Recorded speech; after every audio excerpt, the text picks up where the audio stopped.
Hello, beautiful and exotic women of the world. Welcome to another video. So I want to jump right into it. I was on Facebook this morning and came across this really cute video of April Jones, who is Omarion's baby mother, an ex, on live with her daughter, and they were kind of just having a cute little mommy-daughter moment.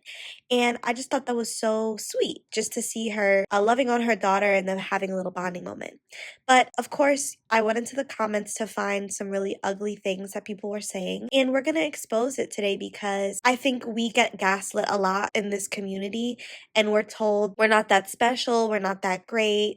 People often try to humble us, and we are going to shed light on the fact that we are simply just minding our business, and something as pure as a mother and daughter having a lovely moment together is tarnished by hateful, insecure, bitter, self-hating women. So a bitter Betty commented, "I'm sorry, but the daughter isn't cute. Maybe her and Omarion shouldn't have mixed genes." And it's like, okay, should Omarion have mixed genes with you? Is that what you're alluding to? Because who should he have mixed genes with? Should it have been you? Who should it have been? And I think that is such an ugly thing to say when it comes to a child. And this just goes to show you that people who are like this, people who are self-haters, people who are insecure, they're so loud and they're so vile and disgusting with the hatred that they spew, because this is a video with a child in it. This is a minor in this video, and you have the audacity to come on here and talk about how somebody's child isn't cute. So let's just dissect that first part. She says the daughter isn't cute. These people are so quick to open their mouths, but they don't think about how if the shoe was on the other foot, they would literally go into hiding for a whole month and deactivate their social media. And these are the same people that have so much to say. But again, if they were a celebrity, if they had all the eyes on them, if they had people and dissecting their lives, they wouldn't even be able to take that type of scrutiny. They wouldn't even be able to take the type of pressure that comes with eyes being on you like that, let alone somebody calling your daughter unattractive, a child, a baby unattractive.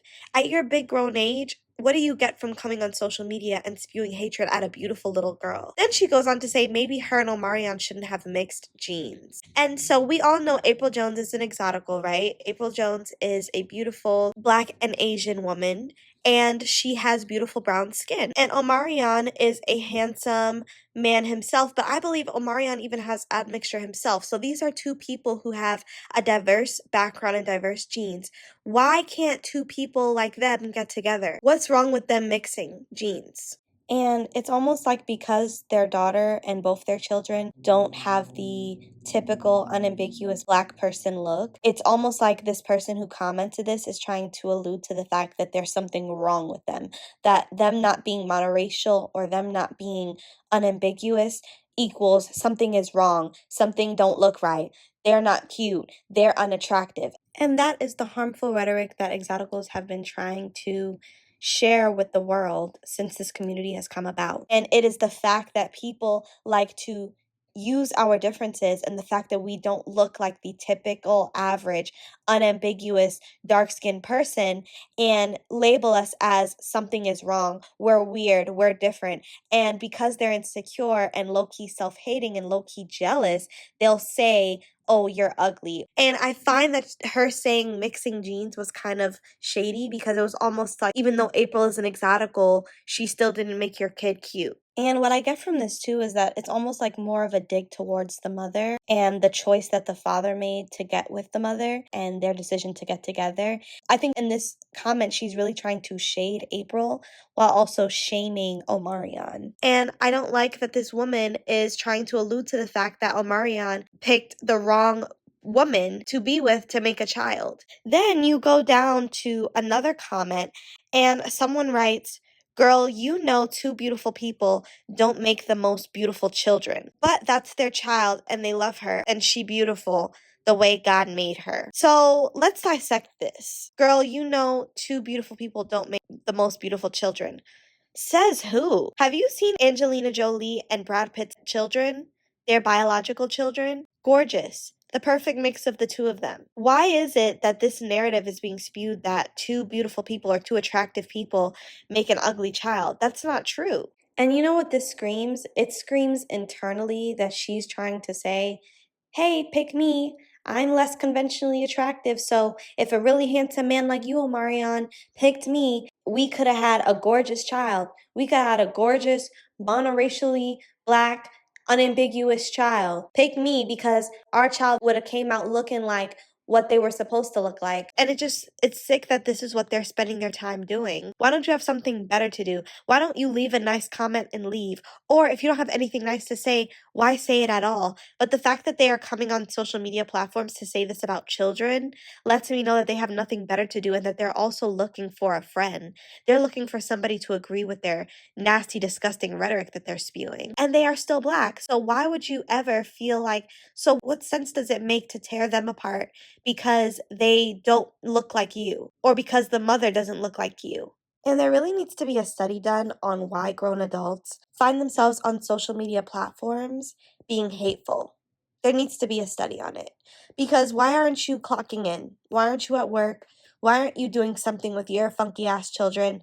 Why aren't you contributing to society in any way, shape, or form? Why are you coming on social media to spew hatred at a mother and her daughter? A mother and her daughter? Like, people are bored, you guys. People are bored and miserable, and it shows. And it just makes me afraid because these are the types of women who are in childcare. These are the types of women who are nurses. And I think a lot of self hating women find themselves on social media being hateful because social media is a breeding ground for people to leave their weird comments and get off some of the hateful feelings that they feel. And a lot of these people need therapy, these people need help. It makes me afraid for these children who are in school and have to deal with mean, self hating women in our community who target them. I know for a fact that this happens. I know for a fact that there are self hating, mean women who target beautiful girls who say these things behind closed doors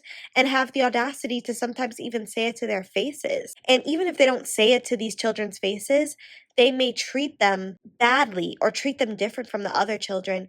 And it's because they think things like this. They're threatened by a child. Their insecurities are triggered by a child.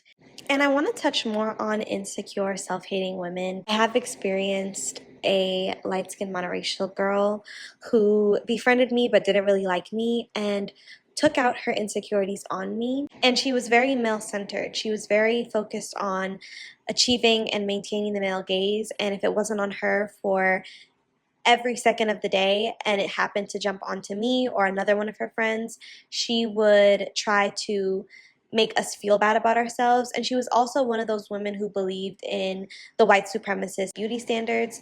So even though I was an exotical and some of her other friends were browner skinned exoticals, she looked at us as less than. And she was beautiful, but she didn't really see the beauty in herself, or else she wouldn't have needed to go out of her way to make me feel bad about myself. So basically, what happened was me and this girl were friends for years. We were friends since I want to say sophomore year of high school. I would go link up with her and we would go out and go party and stuff like that.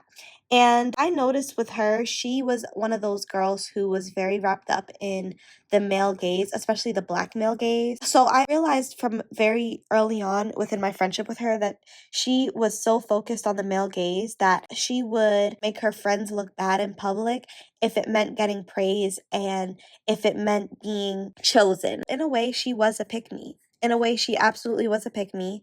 And she did not learn or did not know how to decenter men when we would go out in public settings. So if we were out in a party and it was me and a bunch of other girls, she would do things to gain male praise, and she would just do certain things that would show me that if it was between her friend, which was me, and this random stranger who just breathed on her, she would run with the random stranger. So one day we were out, it was nighttime, we were outside, and this guy had passed us. It was maybe four of us, and this guy had passed us, and he looked at me and said, "Wow, baby Bernice, you're so pretty." And I get compared to Bernice Burgos a lot. People say that I look like her, that I could be her daughter. And so when he said that to me, before I could even say thank you, my friend, she looked at me and said, "Not too much, don't get gassed." And she said this to basically tell me that I'm not all that. Don't get excited about this man telling you that you resemble Bernice by calling you baby Bernice. And after that happened, it always stuck with me that she was a low-key hater.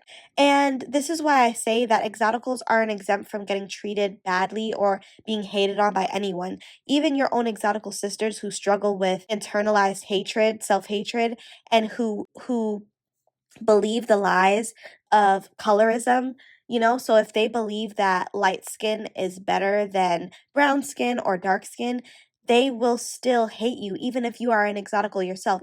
And unfortunately, the friendship did end a few years down the line because she showed her ass, and it got to a point where I couldn't make up excuses for her anymore. I couldn't keep forgiving her, and so I had to drop her as a friend, but I never forgot that. I never forgot how she went out of her way. Mind you, I was very timid at this time, so I wasn't outwardly looking for praise. I was still learning myself. I was still learning how to love myself and have confidence. And so when we would go out in public, I definitely wasn't the one that was doing the most for male attention, but I would get it naturally. And I think that is what bothered her too, because she was going out of her way. And then the one time that I had gotten it, she was so uncomfortable by that she felt the need to tell me to not get gassed, to not get excited about somebody comparing me to a beautiful woman like Bernice Burgos, and to not get excited about being called pretty. So I just wanted to bring these two situations up to share with you ladies that exoticals do face a lot of unwarranted and unprovoked hatred. It comes with the territory, and it's sad, but it's a thing. And so I really don't like when people try to say, oh, you're not all that, or oh, get over yourself, don't get gassed, you're not that cute. Whatever these people find in their ugly hearts to spew at you, I want you to put it back on them. I want you to put a mirror up at their face and let them know that they are the ones with the insecurity and that they're not going to make you sick with their mental illness. So ladies, drop down in the comments section and let me know what you thought about this Facebook post that I put on here and those nasty comments that those ladies left. And also let me know if you've ever experienced people just hating you for simply being you. You can also send your story times to my email, theexoticbrownskin@gmail.com. Have a lovely day, ladies.